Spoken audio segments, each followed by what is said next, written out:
Assalamualaikum warahmatullahi wabarakatuh. Perkenalkan kami dari kelompok 1 dengan materi modul 3 Protocols and Modules. Dengan saya sendiri Alberto Satrio Nugroho. Dan saya Fadila Ramadan. Saya Ambar Marti. Saya Aziza Lova. Saya Bella Sari. Saya Dewi Ardanti Famina. Saya Devina Nisa. Di sini kami akan membahas tentang protokol and modules dan langsung saja kita mulai dari materi yang pertama.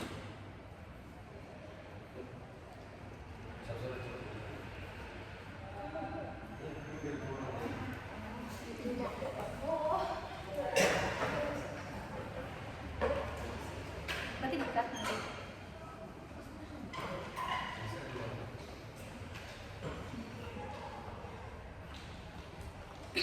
Jadi pada materi pertama ini kita akan membahas tentang aturan dan komunikasi. Next.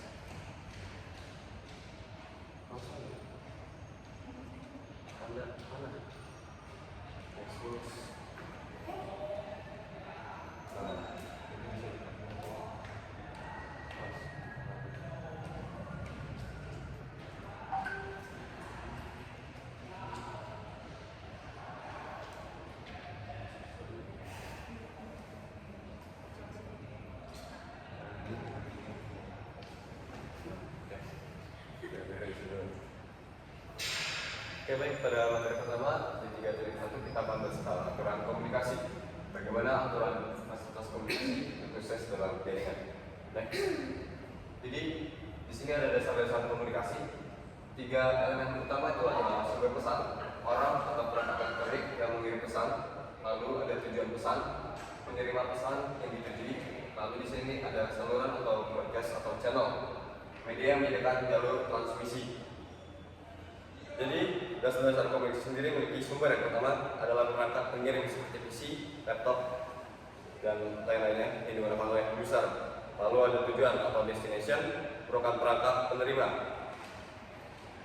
Agar dua perangkat bisa saling berbicara, mereka harus punya protokol atau kumpulan aturan. Tanpa aturan, data pengirim hanya dapat dianggap sampah oleh penerima protokol pengaturan. Lalu data sendiri diakomodasikan atau diatur. Yang pertama ada data seperti foto atau teks, tidak bisa langsung terbang melalui kabel data, diubah dulu menjadi encoding atau decoding. Encoding sendiri adalah proses mengubah bit 0 dan 1 menjadi pola suara, cahaya atau impulsif listrik agar bisa lewat media, lalu diubah menjadi decoding. Proses pengembalian pola tersebut menjadi data digital di sisi penerima. Lalu formatnya di-enkapsulasi. Enkapsulasi sendiri proses pembungkusan data dengan informasi tambahan seperti alamat IP dan asal tujuan supaya pesan tadi dapat tahu kemana perangkat itu pesan tersebut dikirimkan. Setiap lapisan layer jaringan akan menambah upload baru di setiap data tersebut. Lalu data dipecah menjadi bagian kecil yang disebut segmentasi. Manfaatnya jika satu potongan rusak, cukup kirimkan dalam potongan itu saja, bukan seluruh file. Lalu di sini ada pengaturan waktu. Yang pertama ada flow control. Jangan mengirim data lebih cepat dari kemampuan penerima atau memprosesnya. Lalu yang kedua ada proses timeout. Yang ketiga akses method. Terus yang ketiga ada tentang opsi pengiriman pesan. Yang pertama ada unicast, multicast, dan broadcast. Multicast sendiri adalah satu ke satu pesan pribadi. Lalu multicast itu adalah satu ke banyak orang ataupun ke grup. Broadcast itu satu ke semua atau lebih banyak dari multicast. Mungkin sekian dan dirincikan oleh rekan saya. Di sini saya ingin membacakan di 3.2 yaitu protokol jaringan. Jadi protokol jaringan adalah aturan atau standar yang digunakan agar perangkat komputer, server, router bisa saling berkomunikasi dalam jaringan. Seperti menggunakan kalau semua orang menggunakan bahasa yang sama, maka komunikasi akan lancar. Jika bahasanya yang berbeda, maka tidak saling mengerti. Jadi protokol adalah bahasa komunikasi antar perangkat jaringan. Kedua adalah fungsi protokol jaringan. Protokol memiliki beberapa fungsi utama, yaitu untuk menentukan format data, bagaimana data dikirim, mengatur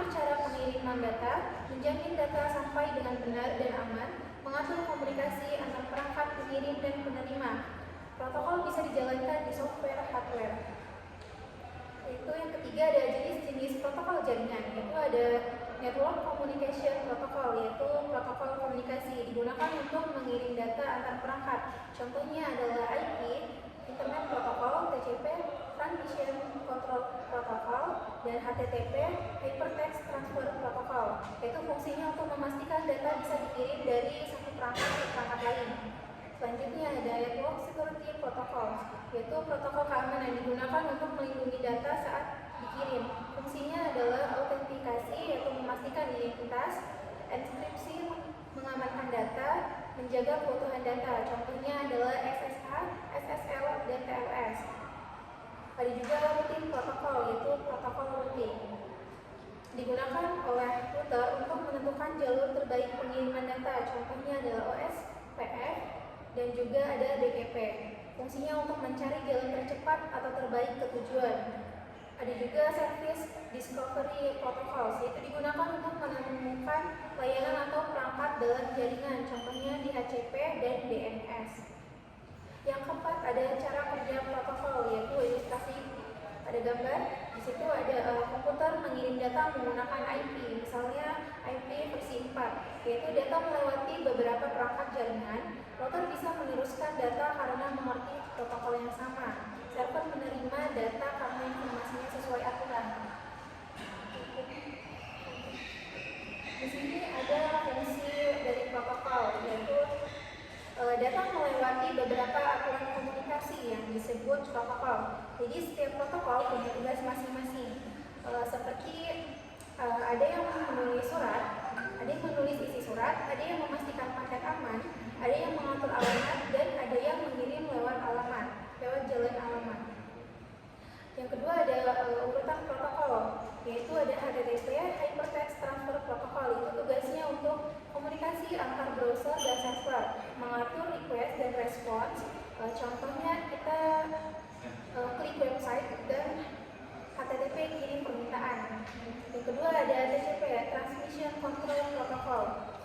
Jadi tugasnya untuk memastikan data sampai dengan benar. Yang ketiga ada IP, Internet Protocol, yaitu tugasnya mengirim data ke alamat tujuan. Menggunakan alamat IP seperti alamat rumah, router pakai IP untuk menentukan jalan. Yang keempat ada Ethernet, yaitu tugasnya kirim data dalam jaringan lokal atau LAN. Yang ketiga ada fungsi-fungsi protokol, yaitu ada addressing, pengelamatan, yaitu untuk menentukan siapa pengirim dan penerima, contohnya IP address. Selanjutnya ada reliability, yaitu keandalan, pastikan data tidak hilang, TCP yang bertanggung jawab. Ada flow control, yaitu untuk mengatur kecepatan pengiriman supaya tidak terlalu cepat atau overload. Selanjutnya ada staging, yaitu untuk menyusun ulang data agar urut karena data dikirim dalam potongan. Ada error detection, yaitu untuk mengecek apakah data rusak. Kalau rusak, dikirim ulang. Application interface, yaitu untuk menghubungkan aplikasi browser dengan jaringan, contohnya HTTP atau HTTPS. Yang terakhir ada gambar sederhana tengah alur, itu di mana kita membuka website, lalu HTTP buat request, TCP pecah dan jaga data, IP kirim ke alamat server, Ethernet kirim lewat jaringan lokal, dan server balas proses balik. Sekian dari saya, dan akan dilanjutkan oleh rekan saya.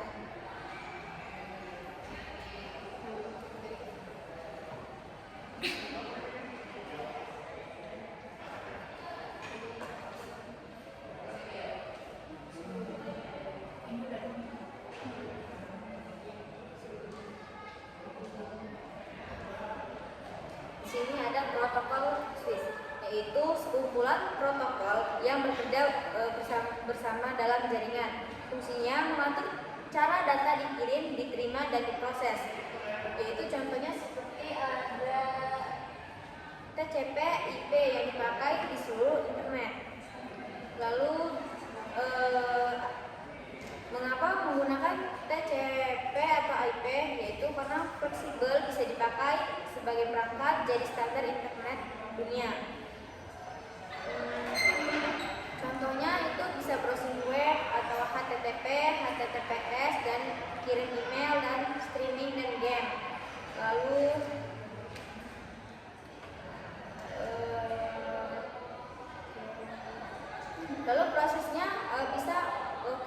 Organisasi data dibuat di aplikasi, data dibungkus, data dikirim melalui jaringan sampai tujuan dan data dibuka. Selanjutnya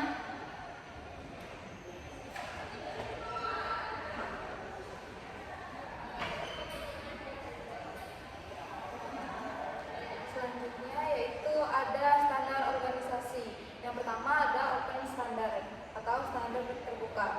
Standar terbuka adalah aturan atau spesifikasi yang bisa digunakan oleh siapa saja tanpa batasan.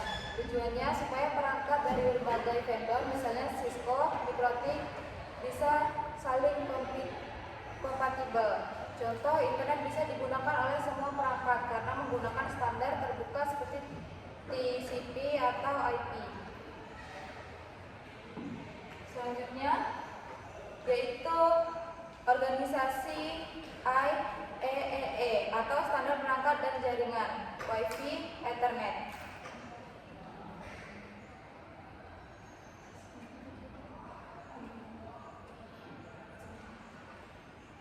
Lalu ada IETF atau standar internet TCP, IP, HTTP. Lalu ada IANA untuk mengelola alokasi alamat IP dan nama domain atau DNS. Selanjutnya ada ISO untuk mengembangkan model referensi OSI. Selanjutnya akan dijelaskan oleh rekan.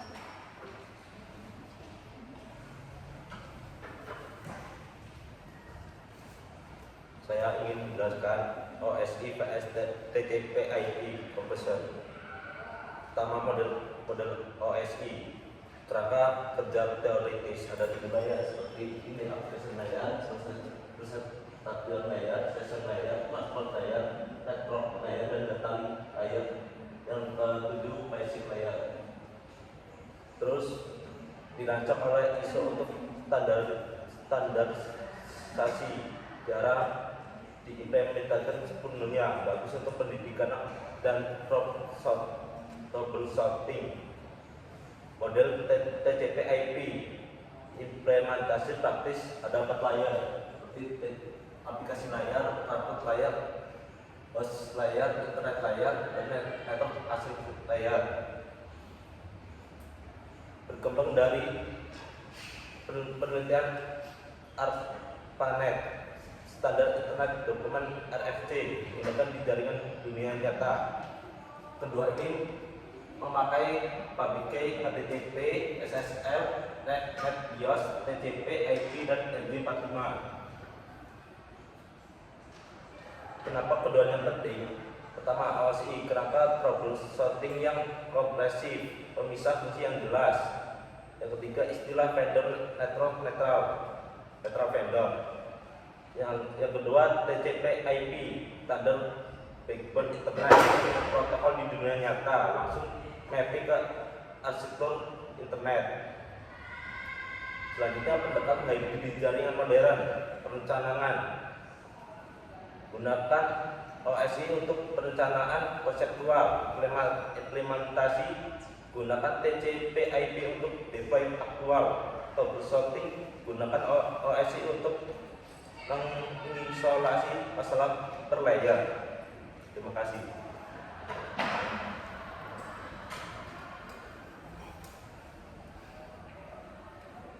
Di sini saya akan menjelaskan materi tentang enkapsulasi data. Yang pertama ada segmenting atau segmentasi. Data biasanya seperti video atau email tidak dikirim sekaligus dalam satu aliran itu karena akan menyebabkan antrean panjang dan delay pada jaringan. Solusinya adalah segmentasi, yaitu memecah data menjadi potongan-potongan kecil agar saluran komunikasi bisa digunakan secara bergantian oleh banyak perangkat. Yang kedua ada sequencing atau pengurukan. Karena data dipecah menjadi banyak bagian segmen, ada risiko data tersebut sampai di tujuan tidak ditemukan. Oleh karena itu, setiap segmen diberi nomor urut sequence number. Protokol TCP bertanggung jawab untuk memastikan segmen-segmen tersebut disusun kembali dengan urutan yang benar di sisi penerima. Kemudian itu ada protokol data units atau PDU encapsulation. Saat data bergerak melalui lapisan protokol stack atau stack, informasi kontrol ditambahkan di setiap level. Proses ini disebut enkapsulasi. Nama data berubah di setiap tahap. Segmen data lapisan transport TCP UDP. Paket data pada lapisan network atau IP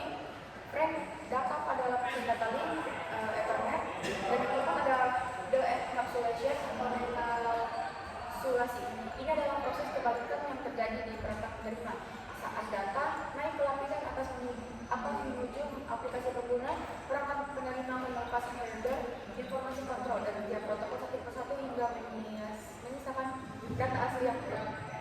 Intinya, data dipecah segmentasi, diberi nomor agar bisa disusun ulang, sequencing, dibungkus informasi tambahan, enkapsulasi, dan dibuka kembali oleh penerima dan kapsulasi. Sekian materi yang saya sampaikan, akan dilanjutkan lagi oleh rekan saya.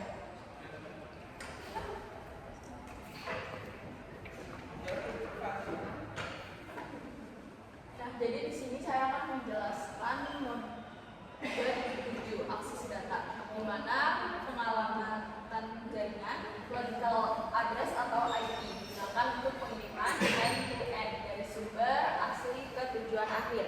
Di sini juga ada physical address atau MAC digunakan untuk pengiriman hop to hop atau link lokal dalam jaringan yang sama. Di sini juga ada gambarnya how to make address and IP address work. Nah, di sini juga ada dua jenis alamat. Pertama yaitu IP address yang diatur oleh IP digunakan untuk komunikasi dari sumber ke tujuan akhir. Selanjutnya ada kedua MAC address yang digunakan di jaringan lokal melalui Ethernet untuk komunikasi antar perangkat langsung. Perbedaannya, IP address itu tetap dari awal sampai akhir, sedangkan MAC address berubah setiap kali melewati perangkat seperti router. Jadi, IP untuk menentukan tujuan dan MAC itu untuk mengirim data di tiap langkah. Nah, MAC address itu yang digunakan di jaringan lokal melalui Ethernet untuk komunikasi antar perangkat langsung. Segitu saja yang bisa saya sampaikan.